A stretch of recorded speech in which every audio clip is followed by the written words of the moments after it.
పెద్దలు గౌరవనీయులు కాబోయే ముఖ్యమంత్రి వర్యులు నారా చంద్రబాబు నాయుడు గారికి పాదాభివందనాలు చేస్తూ, అలాగే మిత్రులు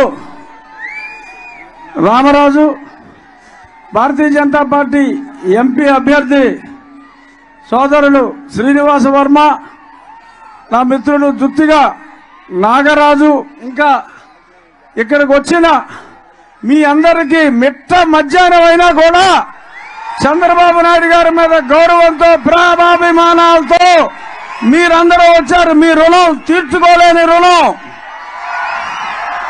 ఇప్పుడు నేను చంద్రబాబు నాయుడు గారితో కారులో వచ్చేటప్పుడు గత 15-20 రోజులుగా ప్రతి గ్రామంలో నేను తాగునీరు గురించి విద్యాశ్రం నుంచి నీరు తీసుకొస్తామని మీకు ఏదైతే చెప్పానో అదే మాట పెద్దలకి చెప్పా. తప్పకుండా యుద్ధ ప్రాతిపదికన అది చేద్దామమ్మా. ఆక్వా ఇండస్ట్రీకి మనం టోటల్గా అండదండలుగా ఉండాలి. ఈ జగన్మోహన్ రెడ్డి ప్రభుత్వంలో అస్తవ్యస్తం అయింది ఆక్వా పరిశ్రమ, దాన్ని వృద్ధి చేద్దామని చెప్పారు. అలాగే మన డ్రైనేజ్ సమస్యలే కాకుండా నిన్న నేను ఆకివీడులో తిరిగా, అధ్వానంగా ఉంది. అది మున్సిపాలిటీ అంటే ఎవడో నమ్మడు. ఆ మున్సిపాలిటీ గురించి కూడా నేను దాన్ని సుందరమైన ఆకివీడిగా తీర్చిదిద్దుతానని మాట ఇచ్చాను సార్.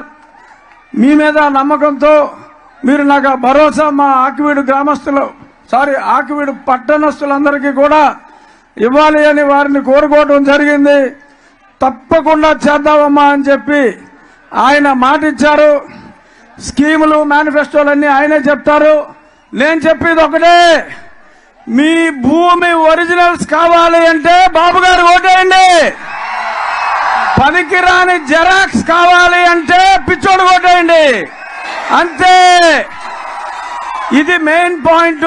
రేపు సాయంత్రం మనం అందరం జెరాక్స్ కాపీలు, మన దగ్గర ఉన్న డాక్యుమెంట్ల జెరాక్స్ కాపీల్ని మన నిరసన వ్యక్తం చేస్తూ 4-5 గంటలకి ప్రచారం ముగుస్తుంది. 4-4:30 మధ్యన ప్రతి బూత్ దగ్గర జెరాక్స్ కాపీల్ని మనం తగలబెట్టి జగన్మోహన్ రెడ్డికి మన నిరసన తెలియజేద్దాం. కాలాతీతం అయింది కాబట్టి పెద్ద ఆయనకి ఇంకా 5 మీటింగులు ఉన్నాయి ఇవాళ. అందుకని రోజు మనం మాట్లాడుకునే మాటలు నేను మాట్లాడను. జై చంద్రబాబు నాయుడు గారు, జై పవన్ కళ్యాణ్, జై నరేంద్ర మోడీ. నాకు వచ్చిన ప్రతి ఓటు నా తమ్ముడు శ్రీనివాస వర్మకు రావాలి. అతనికి ఒక కోటు ఎక్కువ వచ్చినా పర్వాలేదు, కానీ నాకన్నా అతనికి ఒక కోటు తక్కువ వచ్చినా చెడ్డ పేరు నాకు వస్తుంది. అంచేత మీరందరూ తమ్ముడు శ్రీనివాస వర్మని మంచి మెజార్టీతో గెలిపించాలి. వన్స్ అగైన్ జై చంద్రబాబు నాయుడు.